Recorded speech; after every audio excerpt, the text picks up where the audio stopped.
కానీ వాళ్ళందరూ అక్కడ కలవకపోయినప్పటికీ ఈయన తోటలో కుర్చీ వేసుకొని వీడియో తీసి దాన్ని పెడతాంటాడు. మేము అప్పుడప్పుడు ఇంకా ఆ వీడియోలు చూస్తాంటాం. తోటలో కూర్చొని చెప్పినవి యూట్యూబ్లోకి పెడతాడు రమణ. ఈ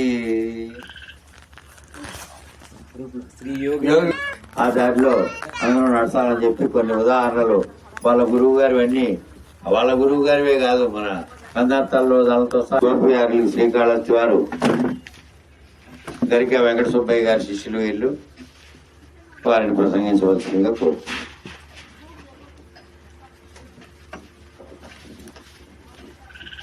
సద్గురు స్వరూపమైనటువంటి ఈ దైవ సభకు అధ్యక్షులు, ఉపాధ్యక్షులు, సర్వాధ్యక్షులు మరియు సభలో ఉన్నటువంటి పెద్దలు అందరికీ పేరు పేరున ద్వాదశి నమస్కారాలు.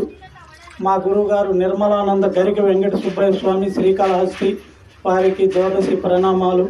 గురు స్వరూపమైన మీ అందరికీ కూడా పేరు పేరున ద్వాదశి నమస్కారాలు అర్పించుకుంటూ ఈ యొక్క కుందేలుగట్టు ఆశ్రమం అచలాశ్రమం నందు మాట్లాడేదానికి అవకాశం రావటం ధన్యంగా భావించుకుంటూ, ముఖ్యంగా లోకంలో చెప్పుకునే మాట ఏమంటే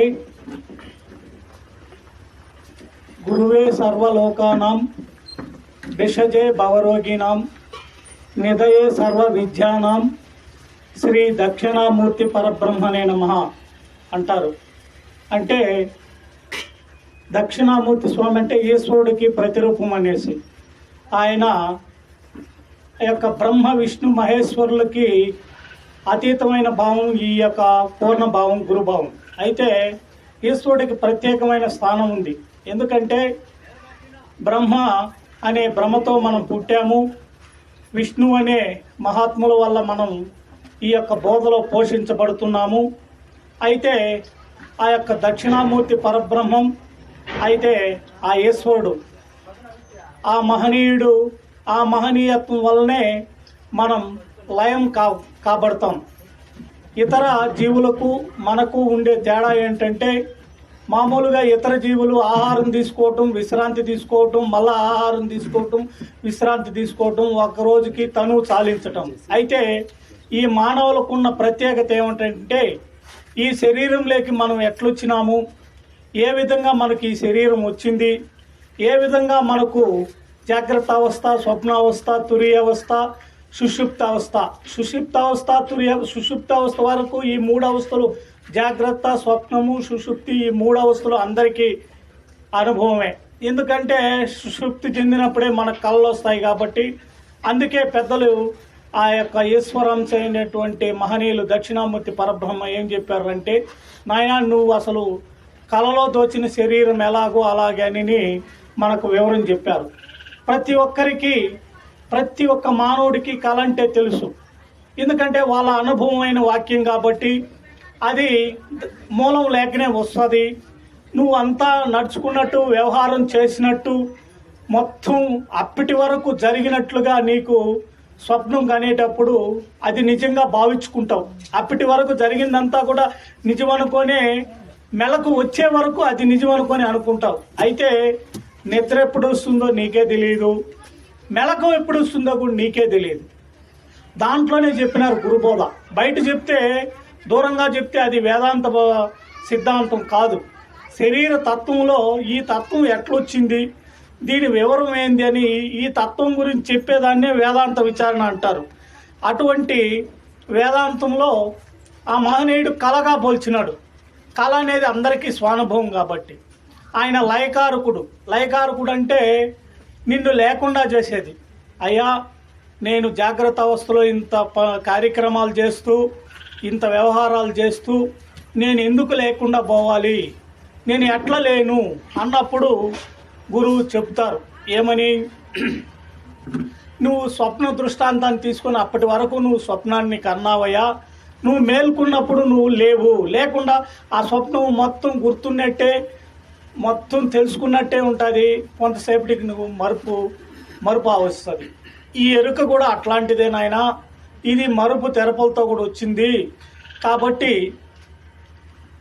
ఇది లేదని స్వప్న దృష్టాంతంగా రుజువు చేస్తారు. అయితే మహనీయులు ప్రతి ఒక్కరికి కూడా ఎక్కువ మందికి ఈ యొక్క పూర్ణబోధన చెప్పాలనేసే వెంకటార్యులు ఎంతో శ్రమపడి ఇక్కడ అనేక మంది శిష్యులను చేసి వాళ్ళలో ముఖ్యమైన వాళ్ళు మన రమణార్యులు అందరికీ కూడా ఈ బోధ ప్రసాదాన్ని పంచాలని చాలా యాక్టివ్గా చెప్పి మనము మిళితంగా ఉన్నాం. భక్తిలో నుంచి ఇప్పుడు జ్ఞానానికి వచ్చినాం. కాబట్టి మన ముందు స్థితి ఏమంటే భక్తే. కాబట్టి ఆ యొక్క భక్తిలో ఆ ఈశ్వరుడు లయకారకుడు, ఆయన దగ్గరికి పోతే ఆయన లయం చేస్తాడని, ఆయన శ్మశానంలో ఉంటాడని, శ్మశాన రుద్రుడని అనేక పేర్లు ఉన్నాయి ఆయనకి. అటువంటి తత్వాన్ని పెట్టుకొని ఇక్కడ అందరికీ గురుభక్తులకు అందరికీ చేర్చి ఈ బోధ ప్రసాదాన్ని అందిస్తున్నారు. మరి పూర్ణానంద పుల్లయార్యులైతే ఇంకే ఆయన తత్వాలు రచించటము, ఆ గ్రంథాలు చేయటము, ఈ బోధను అతీతంగా ఉండే బోధను అందరికీ తెలియజేసే ప్రయత్నం చేస్తున్నారు. దీన్ని మనం సద్వినియోగం చేసుకొని ఈ యొక్క తత్వంలోకి అక్కడ స్వప్నంలో వచ్చిందైతే మేల్కొంటని ఇప్పటి వరకు స్వప్నం అని తెలుస్తుంది. అయితే ఈ జాగ్రత్త అవస్థ అనే ఈ సంసారం అనే ముదురుగల్లో ఎట్లా మేలుకోవాలా, ఎట్లా ఉండాలా, దీని వ్యవహారం ఏమని ఏం చెప్పారంటే పెద్దలు, బురదలో ఉండే తామరాకు ఎట్లా బురద అంటుకోకుండా ఉంటుందో, మజ్జిగలో ఉండే వెన్నపూస ఎట్లా మజ్జిగ అంటుకోకుండా ఉంటుందో, ఆ విధంగా సంసారంలో నువ్వు ఉంటూ సంసారం చేస్తూ భార్య బిడ్డల్ని పోషిస్తూ, తల్లిదండ్రులను పోషిస్తూ, బంధువర్గాన్ని పోషిస్తూ, గురువర్గాన్ని పోషిస్తూ, భక్తి వర్గాన్ని పోషిస్తూ అన్ని పనులు చేసుకుంటూ నేను లేదు, నేను వ్యవహారం చేసే నేను లేదు. ఎట్లా లేదంటే మా గురువుగారి దగ్గరకు వచ్చినప్పుడు ఆయన పాదాల దగ్గర ఈ యొక్క గుర్తెరిగే శరీరాన్ని ఆయనకి దానంగా ఇచ్చాను. కాబట్టి ఇది నాది కాదు, నేను చేయట్లేదు, నేను అనే అహంకారం లేకుండా అహంకారం లేని పద్ధతిలో మహాత్ములు ఈ యొక్క పూర్ణ బోధలో ఉంటారు. అటువంటి వారి దగ్గర విషయం తెలుసుకోవాలంటే ఆ విధంగా వాళ్ళు ఎట్లా లేని స్థితిలో ఉంటారో ఆ విధంగా మనం కూడా లేని స్థితిలోని, అహంకారం లేని స్థితి, శరీరము అన్ని వ్యవహారాలు ఉంటాయి. అయితే లోపల నేననే అహంకారాన్ని గురువుకు గురుదక్షిణగా ఇచ్చి అహం రహిత స్థితిలో ఉంటారు. అప్పుడు స్థూల శరీరం ఉండి కూడా లేని స్థితి అనుభవిస్తాడు. దానికనే మహాత్ములు ఏం చెప్తారంటే అశరీరులు, అచలులు అంటే అశరీరులు అంటారు. అయితే వాళ్ళు లోకంలో ఎట్లా వ్యవహారం చేయాలి అంటే వాళ్ళు కూడా పూజలు చేస్తారు, భజనలు చేస్తారు, అన్నీ చేస్తారు. అయితే వాటికి అంటుకోకుండా ఉంటారు. నిజాచలులు ఎలా ఉండాలంటే అజ్ఞాతవాసంలో పాండవులు ఉన్నట్లు ఉండాలి. మొత్తం విషయం తెలిసినా కూడా భక్తి గురించి, ఈ యొక్క విగ్రహారాధన గురించి అన్నీ తెలిసినా కూడా మన వాళ్ళు తెలియనట్లు ఉండాలి. ఎందుకంటే వాళ్ళు ఎక్కువ శాతం భక్తిలో ఉండే వాళ్ళు ఎక్కువ శాతం, ఈ యొక్క పూర్ణ బోధ తెలిసిన వాళ్ళు తక్కువ శాతం. కాబట్టి మనోళ్ళు అన్ని విషయాలు తెలిసినా కూడా తెలియనట్లు ఉంటారు. అక్కడ విష్ణువు పోషిస్తాడన్నారు. ఇక్కడ గురువు గారు ఈ యొక్క శరీరం యొక్క మర్మ ధర్మాలంతా కూడా ఈ యొక్క 6వ మాసంలో నుంచి కదలిక ఎట్లా మొదలైంది తల్లి గర్భంలో, ఆ తల్లి గర్భంలో మొదలైన కదలికతో ఈ పిండం ఎట్లా బయట వచ్చింది, అప్పటి వరకు తన ఆహారాన్ని శిశువుకి, ఆమె తిన్న తల్లి యొక్క ఆహారమే శిశువు యొక్క ఆహారంగా తిని బతికింది. బయటకు వచ్చినాక ఆహారం తయారు చేసుకునే నిమిత్తం అప్పటి నుంచి ఏడుపుతో మొదలైనది ఈ యొక్క శిశువు. ఏడుపుతో మొదలై ఏడుపే కాకుండా లేని స్థితికి అంటే జ్ఞాన స్థితికి పోయాడు. అందుకే శక్తి ద్వయ నిరాశకంబైన శుద్ధ నిర్గుణ కందార్థ దరువులు అన్నారు. శక్తి రెండుగా విడిపోయింది. ఒకటి అపానంగా శరీర పోషణ కోసం తిన్న ఆహారం శక్తిగా మార్చి శరీర అవసరాలకు ఉపయోగించే దానికోసం ఒకటి అపానంగా, ఇంకొకటి ప్రాణంగా పైకి. అది జన్మస్థానం. అది ప్రతి ఒక్క తల్లికి తెలుసు. శిశువు పుట్టినప్పుడు ఆ యొక్క సహస్రారం నుంచి దీనికి ఊపిరి అనేది వచ్చింది. ఊపిరి ఉంటేనే ఇన్ని వ్యవహారాలు జరుగుతుంది. కాబట్టి ఏదైతే ఉండి జరిపిస్తుందో ఆ ఊపిరిని నువ్వు స్వాధీనం చేసుకుంటే మనస్సు, బుద్ధి, చిత్తం, అహంకారం అనే పంచభూత తత్వాలు కూడా నీకు స్వాధీనం అవుతాయి. ఆ యొక్క ప్రాణం ఎట్లొచ్చింది, ఆ ఆట ఎందుకు మొదలైంది, ఎప్పుడు మొదలైంది, అనే గుట్టు ఇక్కడ గురువు ద్వారా తెలుసుకొని ఆ గుర్తుని గుర్తురహితం చేసుకుంటే ఏదైతే గుర్తెరుగుతుందో ఆ గుర్తెరిగే శరీరంలో లేకుండా చేసుకుంటే జన్మరాహిత్యం భ్రాంతిరాహిత్యం అంటారు. ఇప్పుడు జనన మరణాలు అనే సంకల్ప వికల్పాలు అనేక ఒక నిమిషానికి 3 తలంపులు పుడుతున్నాయి, మళ్ళా 3 తలంపులు పోతున్నాయి. ఆ విధంగా ఎప్పుడు చింతన చేసేటటువంటి మనసు సులభంగా స్వాధీనం అవ్వాలంటే ఈ యొక్క పూర్ణబోధ సిద్ధాంతంలోనే సాధ్యం. ఎందుకంటే ఎప్పుడైతే నువ్వు ప్రాణాన్ని స్వాధీనం చేసుకుంటావో నీ మనసు కూడా స్వాధీనం అవుతుంది. అప్పుడు సంకల్ప వికల్పాలు లేకుండా జన్మరహిత భ్రాంతిరహిత స్థితి నీకు సహజంగా వస్తుంది. అక్కడ ప్రాణం ఎట్లా తనకు తానుగా ఈ శరీరం ధరించిందో ఇక్కడ కూడా అదే మాదిరిగా ఈ గుర్తెరిగే శరీరాన్ని కూడా సహజంగా గురువుకి దానంగా ఇవ్వాలి. గురువు కంటే నీ లోపల ఉండే గురు పరమాత్మకి నువ్వు దానంగా ఇచ్చినప్పుడే అది సులభ సాధ్యం. అయితే ఈ కిటుకు ఈ విషయాలంతా కూడా ఈ బోధపర విషయాలంతా కూడా గురువు ద్వారా నువ్వు విచారణ చేసి నువ్వు ఎక్కడ పుట్టినావో అక్కడికి వెళ్తే నీకు జన్మరహిత స్థితి కలుగుతుంది. ఇక జన్మకు రావాల్సిన అవసరం లేదు.